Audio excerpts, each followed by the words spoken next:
Om Sai Ram, welcome to Sai Baba the Living God and His Divine Blessings। बाबा की कृपा से आप लोगों को एक छोटा सा और प्यारा सा अनुभव शेयर कर रही हूँ। तो ये कल रात की बात है। मैं कल सोने गई। मैं बहुत टायर्ड थी और कल मैं थोड़ा परेशान भी थी। कभी कभी हो जाते हैं ना, हम स्ट्रेस्ड हो जाते हैं। तो बस मैं कल वही थी।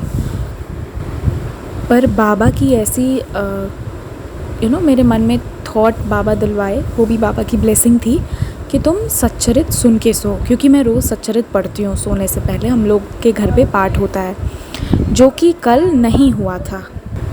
तो कल रह गया था सच्चरित पढ़ना मेरा रात का, मतलब जो सभी को हम लोग सुनाते हैं वो वाला पाठ नहीं हुआ कल। तो कल दिन में ना मेरी मम्मा बहुत चाय पी ली थी। नाश्ता करने की जगह भी बहुत सारा कप भर भर के चाय पी लिया उन्होंने, और दिन भर उन्हें इस चीज़ का कोई रियलाइजेशन नहीं हुआ। कल वो बहुत थकी हुई थी, इसीलिए वो चाय पी के अपना दिन निकाल ली पूरा। जो भी काम करना था तो चाय पी के होता है ना, कभी कभी हम बहुत टायर्ड होते हैं। पर उसका इल इफ़ेक्ट शाम में दिखने लगा। उनकी तबीयत ख़राब होने लगी और रात को उन्हें बहुत वॉमिटिंग लगना स्टार्ट हुआ।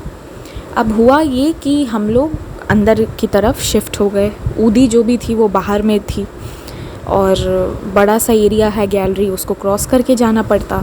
रात हो चुकी थी तो अब, और मुझे भी, मेरा मूड भी बहुत ऑफ था कल। तो मैं फिर क्या करते, तो मैं बस सोची कि अब सच्चरित पढ़ के सो जाएंगे, सच्चरित सुन के सो जाएंगे, क्योंकि बुक भी बाहर ही बंद हो गई थी। तो मैंने ना अपने भाई से कहा सच्चरित लगाओ। तो 2 चैप्टर्स मैंने कहा 27 लगा दो, क्योंकि 27 7 + 2 = 9 होता है। तो मैंने कहा ये डिवाइन नंबर है, 27 लगाओ। और देखिए, जब मैं वो कह रही थी ना, तो ऐसा लगा कि ऐसे ये बाबा ही का कहलवाया हुआ था कि अगर वो ज़्यादा देर चलने वाला है तो चैप्टर 13 लगा दो। जो कम देर चले, मतलब जिसकी रिकॉर्डिंग थोड़े कम ड्यूरेशन की हो, वो वाला लगाओ, क्योंकि नींद बहुत तेज़ आ रही थी मुझे। और जो 3 या 4 मिनट का ही फ़र्क था। तो चैप्टर 13 वो बोला कि ये कम टाइम का है। मैं 27 बोल रही थी, मैं फिर भी 27 बोल रही थी, पर पता नहीं क्यों उसने 13 प्ले कर दिया और हम सुनते सुनते सोना शुरू कर दिए। अब देखिए, बाबा की लीला तो बाबा की लीला होती है। वो जो 13 चैप्टर प्ले हुआ, उसमें बहुत सारे लोगों को बीमारियां होती हैं और बाबा अलग अलग तरीके से उनकी डिजीज़ेस क्योर कर देते हैं। जैसे कि मेरी मम्मी की तबीयत ख़राब हो गई, उन्हें वॉमिटिंग लगना स्टार्ट हुआ, और वहाँ पे एक लाइन भी था कि बाबा ने उसका वो बीमारी, उसकी वॉमिटिंग ठीक कर दी। और ये मेरे कानों में, मैं ध्यान से सुनते जा रही थी और थकी हुई थी, दिमाग भी रुका हुआ था।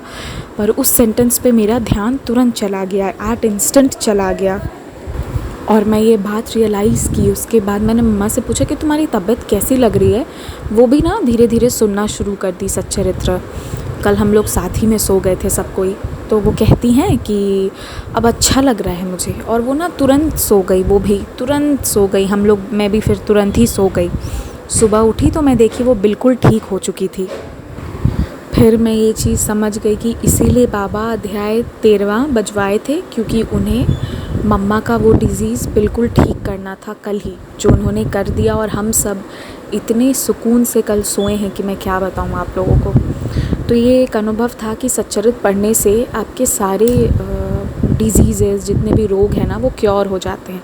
इसलिए सच्चरित पढ़ना चाहिए। जिस घर में होती है सच्चरित की पाठ, वहाँ प्रॉब्लम्स आएंगे अगर, तो वो सॉल्व भी हो जाते हैं तुरंत बाबा की कृपा से।